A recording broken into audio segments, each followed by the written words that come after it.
No DVD Minha Vida é uma Viagem, aquele para crianças, tem uma música que fala assim, ó: quem tem medo de leão, levanta agora a mão. Eu que tenho medo, ego alto a minha mão. Eu não sou cantor, mas acho que você entendeu aí, né? Essa é a história de hoje, nós vamos conversar um pouquinho sobre ela, porque fala pra gente de mais uma parte do nosso crescimento espiritual. Eu gosto sempre de brincar, gosto sempre de tentar puxar você para esse vídeo a partir de uma brincadeira, você deve estar percebendo por aí, ou talvez de uma pergunta que te chame a atenção. E hoje nós vamos falar com essa brincadeira sobre uma história da Bíblia que me chama muito a atenção. Deixa eu fazer um convite para você, você que está em casa, você que está assistindo pelo Instagram ou então você que está assistindo pelo YouTube, clica no curtir aqui, clica no coraçãozinho, ajuda esse vídeo a continuar sendo compartilhado pelas mídias, pela nossa rede, para que ela possa espalhar e possa chegar até as pessoas que precisam ouvir sobre esse conteúdo, tá bom? Estamos falando sobre santificação, sobre a maneira que nós temos aqui na Terra para buscar a santidade que Deus pede de cada um de nós. E hoje quero contar para você a história de um homem chamado Daniel. Você sabe da história, Daniel foi levado como cativo, ainda como adolescente, lá para Babilônia. A Babilônia, depois de algum tempo, foi dominada pelos medos e persas.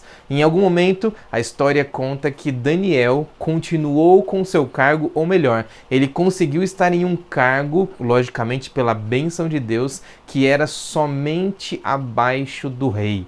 Tinha o rei e ele era o grande governador de toda aquela região, de toda aquela área. Existiam outros que eram subordinados a ele, e todos os subordinados a eles, ou pelo menos alguns deles ali, estavam preocupados com todo o poder que tinha sido colocado nas mãos de um hebreu, e não de um medo ou de um persa, mas sim de um hebreu, alguém que tinha sido levado como escravo, como um servo para aquele lugar.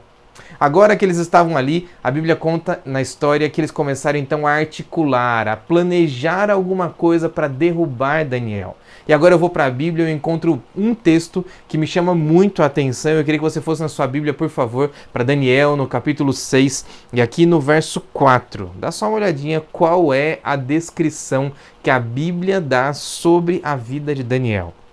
Diz assim, ó: os outros administradores e altos funcionários começaram a procurar falhas no modo como Daniel conduzia as questões do governo, mas nada encontraram para criticar ou condenar. Ele era leal, sempre responsável e digno de confiança. Será que nós somos assim? Será que você, como cristão, tem honrado o nome de Deus para que as pessoas, quando olham para você, reconhecem que você é leal, digno de confiança e temente a Deus? Afinal de contas, eles não conseguem encontrar nenhum motivo para poder passar a perna em Daniel, nenhuma maneira para conseguir derrubar Daniel nas contas, ali no momento, na administração dele, de todos os recursos que ele tinha na mão, mas eles então começam agora a procurar alguma maneira de puxar o tapete de Daniel através da sua religião. E se tem uma coisa que não se deve ser mexido é com a nossa religião. Tem uma coisa que nós não podemos abrir mão, é da nossa maneira de encontrar com Deus. Por isso, Daniel também era fiel. Assim como ele era no dever, no trabalho dele, Daniel também era fiel na sua religião. E a religião dele era adorar ao Deus vivo, era adorar ao Deus de Israel, o Deus de Isaac, o Deus de Jacó, o Deus que nós adoramos hoje. É por isso que Daniel, todos os dias, segundo a Bíblia, pelo menos 3 vezes por dia, ele ia até a sua janela, a janela que dava de frente com Jerusalém, e ali ele se ajoelhava, e ali ele entoava louvores e orava ao Deus dos céus, pedindo, implorando por sabedoria, pedindo e implorando pelo cuidado de Deus. E você se lembrar, se você continuar lendo os textos aqui do livro de Daniel, você vai encontrar também Daniel pedindo pelo seu povo, pelos pecados do seu povo.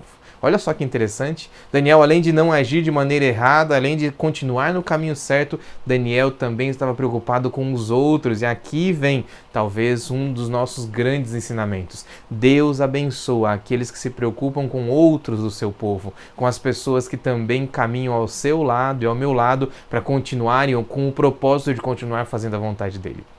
A Bíblia conta então que eles não encontram ali nenhuma maneira de derrubar Daniel até que eles descobrem esse hábito. E Daniel ia fielmente, todas as vezes, três vezes ao dia, ali para orar. Então eles resolvem fazer um decreto, e você conhece a história. Eles vão até o rei, e ali o rei então assina um decreto dizendo assim: é verdade, a partir de agora ninguém pode orar ou adorar nenhum outro Deus a não ser a mim, eu, o rei dos persas. Interessante, né? Porque alguém ali, de acordo com a maneira como foi usado pelo inimigo, tentou então puxar o tapete de Daniel, só que o que a Bíblia fala é que mesmo assim, Daniel não deixou de orar. Você com certeza conhece pessoas que já passaram por situações difíceis na vida. Você com certeza pode ser uma dessas pessoas que já passou por situações muito difíceis. Outro dia, ouvi um amigo particular, dizendo assim: meu amigo, eu tenho que trabalhar, né? Como é que eu vou deixar meu filho e minha filha sem comer lá em casa? Eu não vou deixar de guardar o sábado. Melhor, eu vou deixar de guardar o sábado, vou deixar de adorar a Deus, porque é mais importante eu fazer isso agora. E eu pergunto para você, Daniel, ele tinha na sua frente não simplesmente alimentação para uma ou para outra pessoa. Não era algum familiar dele que sofreria, mas era a própria vida dele que seria tirada se ele continuasse fazendo o que ele se propôs a fazer, ou seja, se ele continuasse louvando o nome de Deus. E aí? Qual seria a sua escolha? O que é que você escolheria fazer nesse momento? Afinal de contas, a sentença do decreto seria jogar aquela pessoa que estivesse adorando a outro Deus que não fosse o rei daquele lugar, seria ser jogado em uma cova, um buraco cheio de leões famintos. Daniel não tem dúvida. Daniel não fica com medo. Daniel simplesmente continua o seu procedimento. Ele volta até a sua janela e se ajoelha no próximo dia, mesmo depois da promulgação do decreto, 3 vezes. E ele continua orando e adorando o nome de Deus.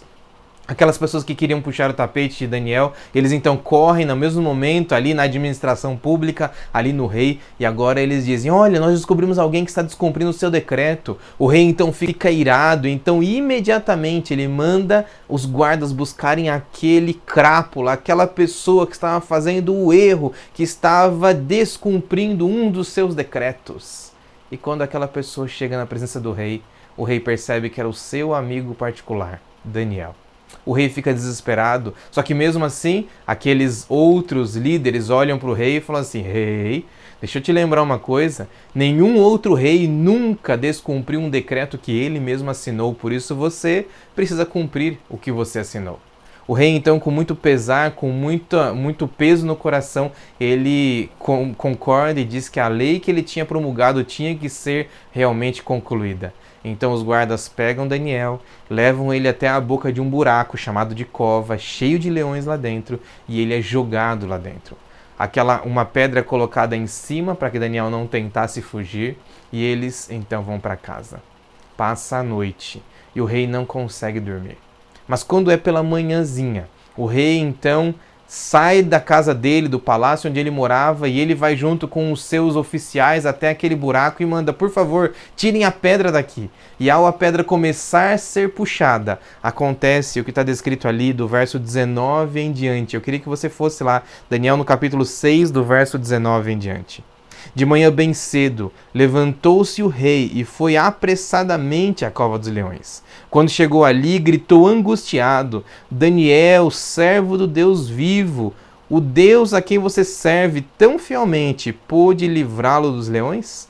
E Daniel respondeu: que o rei viva para sempre.